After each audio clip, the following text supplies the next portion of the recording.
जय श्री राम। वेदांत ज्योतिष बाय नमिता में आप सभी का स्वागत है। आज मैं आप लोगों के सामने जिस गोचर की चर्चा करने जा रही हूँ वो गोचर है शुक्र और मंगल का। शुक्र और मंगल का गोचर मैं आप लोगों के सामने विशेष रूप से इसलिए लेकर आ रही हूँ।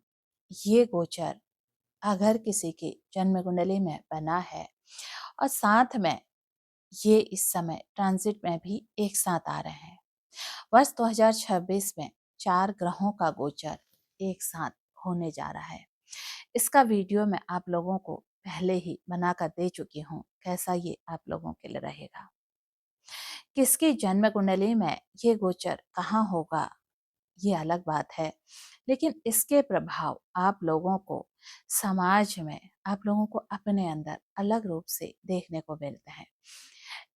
ये जो शुक्र और मंगल का गोचर है, वैसे तो विभिन्न राशियों में ये होते रहता है, लेकिन इस समय जो ये होने जा रहा है ना, ये एक ऐसा गोचर है जहां पर को मंगल जब उच्च के होते हैं ना, उनका बल अपने आप में बहुत बढ़ जाता है। और उसके बाद शुक्र मकर राशि का यानी कि अपने मित्र की राशि में आ गए हैं।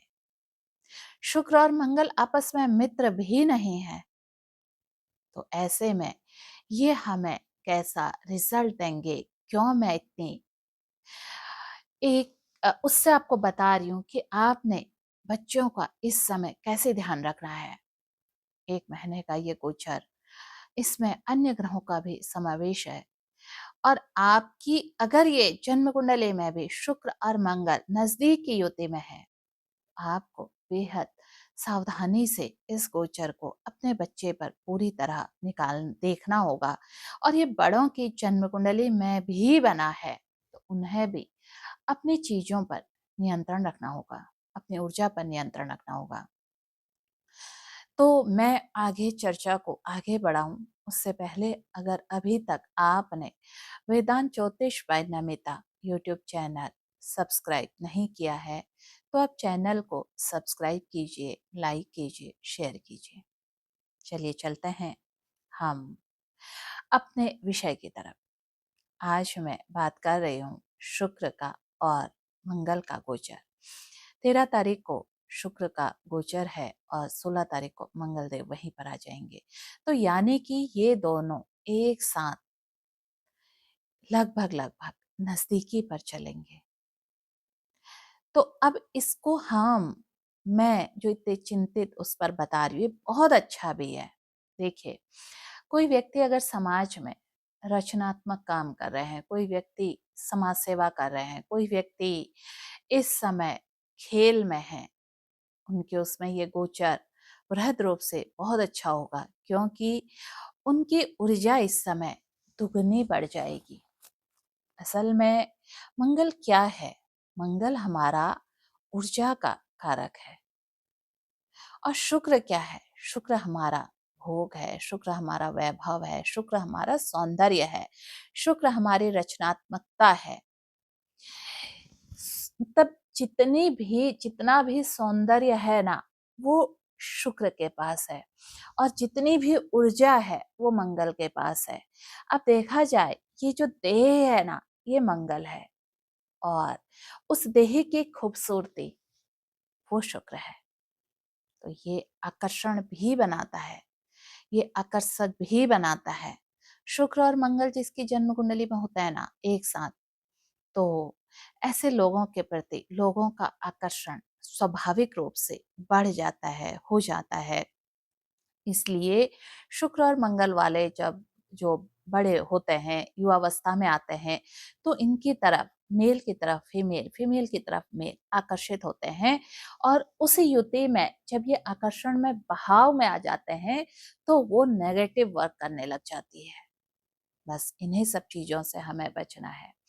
अब आपके बच्चे की जन्म कुंडली में शुक्र और मंगल जन्म कुंडली में युति में है, और नहीं भी हैं, तो भी आपने ये टाइम पीरियड पर उस बच्चे का ध्यान रखना है। अगर कहीं से भी उसकी जन्म कुंडली में ये किसी ऐसी जगह पर बन रही हो तो ये यहाँ पर आपको नुकसान में डाल सकती है। कैसे? अगर आपके बच्चे की जन्म कुंडली में माना गोचर ये 12वें में बन रहा है, छठे में बन रहा है, तीसरे में बन रहा है, 8वें में बन रहा है या 11वें में बन रहा है, ये हमारे उपचय, त्रेक, त्रिसढ़ाया भाव हैं। इन भावों पर बनने से बच्चे का जो मन होगा, अगर वो कहीं से भी मोबाइल, टीवी इन सब चीज़ों पर अधिक समय व्यतीत करेगा तो उसकी ऊर्जा इस समय नेगेटिव वर्क करने लग जाएगी, क्योंकि ऊर्जा जो है ना वो अंदर एकत्रित होते जाती है। जिसमें भी शुक्र मंगल की युति नजदीक की होती है, ऐसे व्यक्ति के अंदर अपार ऊर्जा होती है। मतलब ऊर्जा का जो सारा स्रोत है ना उस व्यक्ति के अंदर होता है, और ऐसे व्यक्ति अगर समाज को बदलने पर आ जाए, ये वो व्यक्ति होते हैं जो समाज को अकेले अपने स्तर से बदलने की क्षमता रखते हैं। लेकिन हमें उन क्षमताओं का पता नहीं होता है। कई बार ये ऐसा बल, ऐसी ऊर्जा होती है, जैसे हनुमान जी को उनका बल याद दिलाया था, मंगल उच्च के होकर बैठे हैं, ये मैं तब की बात कर रही हूँ। शुक्र मंगल की सामान्य युति भी बहुत ऊर्जावान बनाती है, और जहां पर को ये मकर राशि में मंगल आ जाते हैं, फिर तो ये ऊर्जा का स्रोत और बढ़ जाता है। अब अगर देखिए आपका 1 नंबर है, 1 नंबर से कुंडली शुरू हो रही है, तो ये युति आपके कर्म भाव में बनेगी। तो ऐसे में आप लोगों ने अपने कर्म भाव पर झगड़े, बहुत जल्दी क्रोध में आना, इन सब चीजों से बचना है। आप यहाँ पर ना मंगल से ज्यादा आप अगर शुक्र की एनर्जी को बढ़ाएंगे, यानी कि शुक्र की एनर्जी प्रेम भी है, आप मंगल के अंदर शुक्र को डाल देंगे और आप प्रेम करने लग जाएंगे। प्रेम करने का यह मतलब नहीं है कि मेल और फीमेल, मैं यहाँ पर प्रेम से मतलब मेरा ना सेक्सुअल प्रेम से है, ना मेरा मेल फीमेल के प्रेम से है। प्रेम का मतलब सिर्फ और सिर्फ प्रेम है, जो आप एक बच्चे को गोदी में पकड़ते हैं और आपको उस पर प्रेम आता है, उस प्रेम की मैं बात कर रही हूँ। तो उस प्रेम को आप मंगल की एनर्जी शुक्र में कन्वर्ट कीजिए, और जैसे ही आप मंगल की एनर्जी को शुक्र में कन्वर्ट करेंगे, आप अपना क्रोध को इस बीच में त्याग दें। अनावश्यक क्रोध ना करें, उकसे ना। देखिए, जब मंगल बली हो जाता है तो 2 सेकंड लगते हैं पिस्टल से गोली निकलने में, और सामने वाला मर जाता है, और उसके बाद हमें अफसोस होता है, हाय मैंने क्या कर दिया, क्या हो गया। क्रोध में आए हुए शब्द भी उस गोली की तरह होते हैं, हम बोल तो जाते हैं लेकिन बाद में दुख भी होता है, क्यों बोला। तो ये एक चीज हमें और सिखाता है, अधिकतम मौन, कम बोलना। बोलना है तो बस ऐसा बोलना कि आपके बोलने से सामने वाले को बहुत ज्यादा ऐसा न लगे कि आप उससे कुछ जता रहे हैं, उसे सुना रहे हैं। बच्चे को घर में इस समय एंजाइटी हो सकती है घर के अंदर। इसके बाद मैं बात करूं 2 नंबर, 2 नंबर का ये कहाँ पर बन रहा है। 2 नंबर की जो ये राशि है, इनका जो ये बन रहा है, ये बन रहा है आपका नवम भाव में।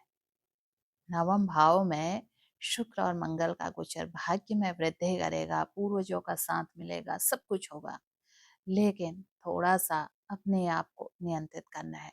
3 नंबर वालों का ये जाएगा अष्टम भाव में। अगर आपकी कुंडली मिथुन लग्न से शुरू हो रही है तो ये गोचर आपका अष्टम में बनेगा। आपको बहुत ज्यादा सतर्क, सावधान रहना है, कुछ भी ऐसा काम नहीं करना है जिससे आपकी बदनामी हो। कर्क राशि वालों का ये बनेगा सप्तम भाव में। आपने अपने दाम्पत्य जीवन को बचाना है। सिंह लग्न वालों का ये बनने जा रहा है छठे भाव में। छठे भाव में शुक्र और मंगल का गोचर, पुराने ऋण आपके उतर सकते हैं। जो लोगों को आपने पैसा उधार दिया था उनसे प्रेम पूर्वक मांगे, मिल जाएंगे, बड़े काम हो सकते हैं। कन्या लग्न वालों का ये बनेगा पंचम भाव में। प्रेम संबंधों में प्रगाढ़ता आएगी, और साथ में हो सकता है इस समय आपके जीवन में कुछ नए लोगों का समावेश हो।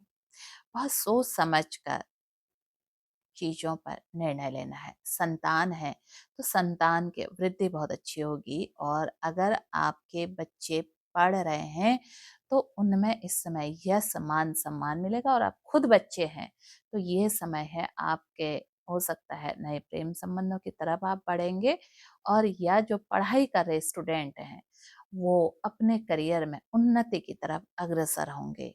इस समय आप जितना ज़्यादा अपना मन पढ़ाई में लगा सकते हैं, जितना अधिक मन अपने कार्यों में लगा सकते हैं, उतना मंगल की ऊर्जा आपके लिए पॉजिटिव वर्क करेगी।